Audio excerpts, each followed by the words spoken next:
How many of your friends are your people? How many of the people in your life are your people? From friends to family to different people. Like how many of the people in your life will you call your people? And no, this is not one of those if you don't have friends that can send you 100K when you need it, you need to change your circle. I'm not here to tell you that. Because this I want to talk about this rare satisfaction that comes from being understood. The truth is, if you have never been in that situation, it's going to sound like a fantasy to you. It used to sound that way to me until I found myself in that situation. I remember doing an episode on overthinking and I mentioned something about your own tribe. I think everyone needs their own kind of people. Everyone needs people that understand them. Everyone needs people that they don't have to reintroduce everything to. They don't need to explain the reason why they are into something to. Because trying to explain those things, it sucks the energy out of us.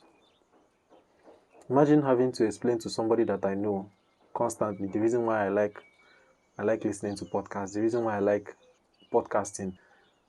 Imagine having to explain it to someone, especially someone that doesn't see a point to it. They look at it like it's a waste of time. Why are you even doing it? And it all depends on your mindset. Sometimes it's about money, sometimes it's about hobbies. But at the base of everything is understanding. So as I said earlier, if you've never been in that situation, it might sound like a fantasy to you. But the moment you get those kind of people, you start to appreciate them. Because they're a rare gem. They are like the icing on the cake. They are not the icing on the cake, they're a core ingredient. They are like flour. They are like sugar to your cake. They are very important. They are very important. And they keep you sane. And this is not to say that other people that don't understand you to this extent, that you should give them a middle finger or, think that they are useless to your life. No, no, no, no, no. As a matter of fact, I was having a conversation with a friend of mine, one of the people that I will call my people, right? And I asked this person a question. The question was like, do you need different people for different things in your life, or do you expect everything from one person? Actually, that wasn't how I asked the question. I don't know. I can't go through my phone and find, exactly how I asked it. But I asked it more from a romantic perspective. The question was like, what if you met someone, like you're dating someone now, and you guys connect on so many levels. Let's say you like K-drama, they like K-drama, you like K-pop, they like K-pop. You like Nollywood. No matter, do you understand? It doesn't really matter. The point is that you guys share a lot of interests. Yeah, that's the word, interest. You guys share a lot of interests. But there is this part of you. There is this part of you that you don't feel comfortable sharing with other people. Because that part of you is the one that people rarely understand. It's the one that once someone understands that part of you, you feel like you have finally been understood. You feel at home. Can you go with someone who does every other thing for you? Someone who you connect with on so many levels. Maybe you have the same mindset on money, on companionship, on courtship, on relationship, sexuality, everything. Like, you guys connect on everything, but there's just this part of you. Maybe it has to do with your mood swings. And people never really understood that part of you your whole life. Everyone just called you crazy. And like crazy, it's a label. It's like a summary of the whole thing. They just, slap it there. You are crazy. It doesn't really explain anything. But under that crazy is maybe your mood swings. Sometimes you are sad, sometimes you are angry, sometimes you are happy, and you don't even know why. And it's not always something personal. It can still be your taste in music or your taste in movies. Maybe you're someone that likes old movies, but not for the same reason that other people like them. Maybe you like old movies because it's not flashy, and that's just why. A lot of people say they like old things because they are much more meaningful and they are deeper than the things we have these days. But you know yourself and you know that that's not the reason why you like that thing. But that's not the point. The point is that you can't really get people to accept that you are into this thing. It just doesn't make sense to people. When you tell them that you read romantic novels, they think you're hopeless. Like, what do you mean you still read romantic novels in 2025? Maybe it's that you listen to podcasts, and when you listen to podcasts, they look at you as, this one is a weirdo. Everybody is on TikTok and YouTube, but here you are listening to podcasts. You understand what I'm saying? So, this part of you, it doesn't have to be that complex. It can be just something simple. Maybe when it comes to the topic of money, you know that money is a tool. Like, from my own perspective, money is a tool. Money is very important. Money makes things happen, but money still has a place. Money is not in everything. But of course, you are free to disagree with me. I'm not having this discussion so that you will agree with me on the idea of money. And that's the thing about this kind of connection. You're not trying to make them to like what you like. You just want them to understand the reason why you like this without you having to over explain yourself why you like it. You want to skip that stage. You want to skip that context. That thing that whenever you want to tell people that you like old movies, you have to explain to them, oh, the reason I like old movies is not because they are packed with lessons, so it's because they are not flashy. Do you understand what I'm saying? Like, you don't want to go through that explanation. All you just want to say is, I like old movies. And when they ask why, you can go on and explain to them why you like old movies. But you don't want to present it in a defensive manner. You don't want when you are talking about it, you'll be like, oh, I like old movies, but I like old movies, but don't want that but. You just want to see it out. Sometimes there is also the fear of judgment. You're afraid that when you say this thing about you, or when you share this part of you, people are suddenly going to desert you. They are going to start treating you like a foreigner. I don't know if you're going through this, but I'm guessing that for you to have stayed with me this long means I might be describing you. Well, we're in this together. Let's try to crawl our way out. So, have you been able to find that person? Somebody that connects with you on so many levels. Maybe what you're looking for in a partner is a provider. And you don't want to give people explanation of why you want a provider in your life. Maybe it's because of how insecure you feel about money. I mean, being insecure about money is not a good thing, but you also don't want to keep apologizing for it. Man, I feel like this context thing, like always wanting to clarify to people the reason why you are doing something, it sucks energy. It sucks energy. Because the time, the energy, the strength you're supposed to be devoting to other things, you're just using it to, like, you end up using it to over explain. You end up, like, you are spending it wrongly. You're spending it wrongly.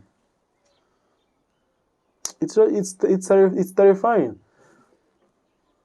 And the funny thing is, we come on social media and you see people that are celebrating friendships and they're like, oh, my person, this person is one in a million. It has two sides to it. Sometimes they are just showing you the beautiful parts. But other times, you have to understand that there are people that have things that are as beautiful as that. Okay, I don't know if you noticed the sound difference, but I had to leave where I was before. Well, this place seems quieter. So back to what I was saying. Okay, a little good news. I met one of such people recently. And we have been friends for a while, but I just realized that she's that kind of person. I've had I've had them people like this come and go at different stages in my life. I don't know if they are meant to stay forever. I mean, I made friends like this in school when I was in university, but you know how school friends are now. People graduate and they go their separate ways. You still keep in contact with them, courtesy of social media. You still have them on WhatsApp. But now as time goes on, you guys go from messaging each other, talking, and you end up you end up just being people that view each other's status. That sounds depressing. But this new person that I met, the person kind of put this idea in my head, and like I remember how, and I now like now I'm starting to remember how beautiful it is. It's very beautiful to have those kind of people. I mean, of course, you have other people in your life, family, friends, and your loved ones. You love them, they love you, they care about you. You care about them, you show up for them, they show up for you. It's beautiful, actually. But they just don't connect with this part of you. And that was why I asked my friend that question I asked earlier.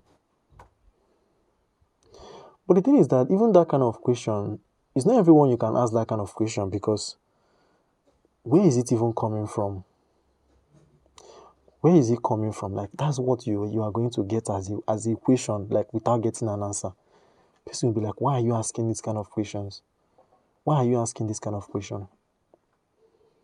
There are some questions that when you ask them, somebody will be like, are you okay? Do you need help? And if you're my kind of person, you know you don't need help. Like, you're not looking for help. You're not looking for pity. But somehow, you asking those kind of questions translated in their head to you needing help. But those kind of people that I described earlier, they don't really need context. You can just start a conversation with them, like, on almost any subject. And the reason you can do that is not because they have vast knowledge of every subject. It's because they are open to having that conversation. With them, you rarely hear things like, don't ask that question. We don't ask that kind of question here. You can disagree, you can agree, you can disagree.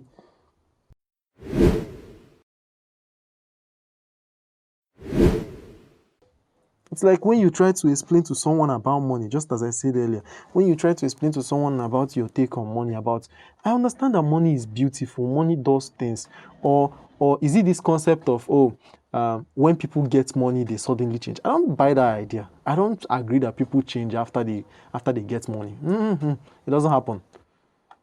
A lot of people are broke and wicked. A lot of people are broke and evil. Money doesn't just change them. Money is a tool. Money is like hammer.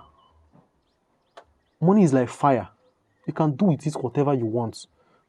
I mean, maybe not everything you want, but you get the point, right? You can do a lot of things with it. It's a tool. It's a tool. It's very, very useful. But just like fire, just like hammer. So it's very important. Just view it as a tool. And tools are very important. Tools are very important. They make things happen. Imagine having to I don't know if in the background, if you can hear someone nailing something. The person is making use of hammer. Imagine if this person didn't have hammer. Imagine if they had to nail it with their bare hands. How would you be able to do it? You can't. I mean, you might find stone. They were alternatives before hammer was invented. But the hammer makes it easier. So, but this conversation is not about money, is it? It's not about money. It's about those kind of people. And when I started this podcast, that was what I was hoping I was going to use this podcast for. As a dumping ground, but not. I know dumping ground sounds dramatic, but not dumping in the sense of just put it out there and move on. Actually, that's what I wanted to do with this podcast. It's funny how when I want to go against something, I find out that's the reason why I'm doing it. And I hope it finds someone. I hope this episode finds someone. I hope this discussion, I hope this episode, I hope it finds someone out there, someone who thinks maybe they can never find their people. It's going to be difficult, though, but it's possible. You'll find them. I have found mine. I found mine multiple times. I found just a new one. And it's so liberating. I don't know if there is any other term I can use to define that feeling. It's so freeing. It's a breath of fresh air because they help you to make sense of the situation. They are like a diary. I don't mean you should be pouring out. I'm not recommending you should pour out everything, every one of your secrets, every one of your dirty secrets. I'm not saying you should dump it on them. No, but the reason why it's freeing, like the reason why it's beautiful, is because you can just have those non-context, non strictly context. God, you get what I'm trying to say. Sorry, you get what I'm trying to say. Those kind of conversations where you don't need to explain everything. And mind you, they don't have to like what you like. No, these people that I'm talking about, they don't have to like what you like. They just have to have the same kind of mind that you do. They don't have to like old movies. They don't have to like sad songs. They don't have to like Afro beats. They don't have to like it. Because this friend, this one that I'm able to build this kind of friendship with right now, this person doesn't even like the same kind of things that I like. And sometimes we make jest of each other. But we know it's not from a place of judgment. It's not coming from why are you even doing it? I don't need to explain to this person why I'm into this, and they don't need to give me too much context. Of course, we are going to make jest of each other. Are we even friends if we can't make jest of each other? There is a fun part of it, but they just know where to draw the line. And you don't have to keep reminding them of boundaries. I mean, if you're someone that is into boundary stuff, like if you're someone that wants people to know their limits, you don't have to keep, re-exerting it every time. You see this thing, I don't like this thing, no, I like that thing, no. If you do it over and over again, it will get to a point where you just feel crazy. You feel like, am I doing this thing too much? Am I explaining myself? Why do I have to keep explaining myself? Why do I have to keep telling you that this is the reason why I talk the way I talk? I don't even know the reason why I talk the way I talk. Why do I need to find reasons for you? Why do I need to explain to you? It's not like this person needs it for anything useful. They don't like that clarity, that defense. Do you understand? That's your defense. That's explanation you are giving them of why you are into what you are into. It's not as if they are going to make use of it for anything. No. Actually, they are going to use it for something, but the only reason why they need it, or at least the only reason why I think they need it, is just so they can determine whether or not you fit into the category of a weirdo or a non-weirdo. Whether you are weird or not weird, good or not good. It's just for categorization and labeling. There's nothing, it's not really for anything useful. It just want to put you in a place. So if you're still struggling to find your own kind of people, I wish you the best of luck. And I hope you find them. But maybe I still have one tip for you. Maybe you shouldn't look too hard. They are around you. They might be your family members. They might be your friends. They might be your neighbor. But you have to try. Someone has to make the first move. Someone has to let their guard down a little for that to happen. Maybe it's going to start from you telling them about how you like the idea of modeling. Or maybe how you don't like the idea of modeling. Whatever it is. Maybe it's going to start from there. Maybe it's going to start from something that you have tried to share with 10 other people, but they never really connected. The key is to keep trying. That's all I can say. I don't have any formula of how you can find them. The key is just to keep trying. But you have to let your guard down to find them. Not entirely. Don't overexpose yourself. Don't expose yourself. Don't tell them all your dirty little secrets. Remember, you don't need them for that. That's not the reason why you need these people. You just need them to make sense of what is happening around you. You just need them to ask questions. You need them like you need a non-contextual diary. You know the kind of diary like, what example should I? Okay, it's just like this podcast now. I don't have to dictate for you how my week went. I don't have to tell you my dirty secrets for you to know where I'm coming from, right? Treat them the way I treat you. Treat them the way I treat you, and you connect with them. I mean, no guarantees, but I'm guessing you will. And treat them the way you want to be treated. It cannot be a judgmental, you know, Richard, hold yourself. I don't want to use this word, but you cannot be a judgmental person. Okay, fine. That's a good word. You cannot be a judgmental person and want non-judgmental friends. You have to make room for people. It's an unrealistic expectation if you like if it's unrealistic for you to expect people to create the kind of thing you're not ready to create for them. For you to want people to make the kind of room you don't want to make for other people. You have to treat people the way you want to be treated. If you don't want them to call you stupid, because people are easily defensive. And the truth is, and I'm going to try and close with this, those people that you are looking for, they might be around you. And maybe there is only one thing that sets them off. If you're looking for friends that are non-judgmental, and by non-judgmental, I don't mean that lack criticism, because those are two different things. There are people that criticize you because they want to watch you grow, and there are people that criticize you because they want to see you fall. They want to see you depressed. Yes, there are negative people in the world. Oh God. I mean, like by saying this now, I am now going against myself. See, there are negative people around the world. There are negative people. Okay? But, back to what I was saying. Maybe it was one thing you did that set them off. Maybe you don't even need to look for them outside. I'm trying to tell you that it's hard work, but you don't need to look further if you don't want to. The thing is, people grow. People grow. And as people grow, they know more of what they want. Maybe you see yourself, before now, I don't think you knew you wanted this kind of friends. You didn't know you wanted them. But now you know you want them. 5 years ago, did you know you wanted this kind of friends? One of your friends, people try to look for, how do I put this? When people are friends, when you are friends with someone, sometimes you grow apart. But you guys try to convince yourself to stay together because you have been friends for this long. I mean, why can't you keep going? But the truth is, as you go on, your mindsets are going to change. The way you see the world are going to change. Maybe there is someone in your friend circle that is starting to think like you. That's what I'm saying. Maybe there is someone in your existing friend circle that is already starting to think like you. Maybe give it a try. Open a door. I don't know what the starter conversation is going to be. If I knew, I would have told you. Trust me.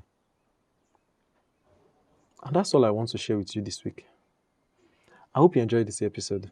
Did you enjoy it? Anyway, if you enjoyed it, if this is your first time of listening to the podcast, do well to subscribe.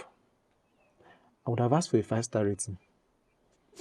But I also want you to give an honest rating. But at the same time, I want you to rate 5 stars. Does that make sense? So just leave a good review. Thank you.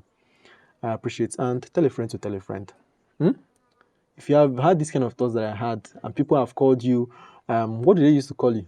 Did they call you weird or awkward? Yes. If you know a friend or someone that doesn't understand you, maybe you can send this episode to them. I don't know if I did a good job by explaining what has been going on in your mind, but if you think I did, then share it with that person. And if you have a friend who you have been in this together, because it can feel lonely if you have only 1 or 2 people that understand that part of you. If you have those kind of people, maybe this is the podcast that finally unites you people. I mean, you're already united, but that puts you as part of a bigger community. And that's what this podcast is about. Thank you so much for listening once again. My name is Richard Okongu, and this is Sometimes Curious, Often Confused. You can follow the show on Instagram. Or if you have any questions or anything you are feeling that you want to discuss with me about, or you want me to bring up as an episode, please do well to send me an email, dearscoc@gmail.com, or send it to my Instagram, scoc@scocpod. Thank you so much for listening. I'll see you on the next one.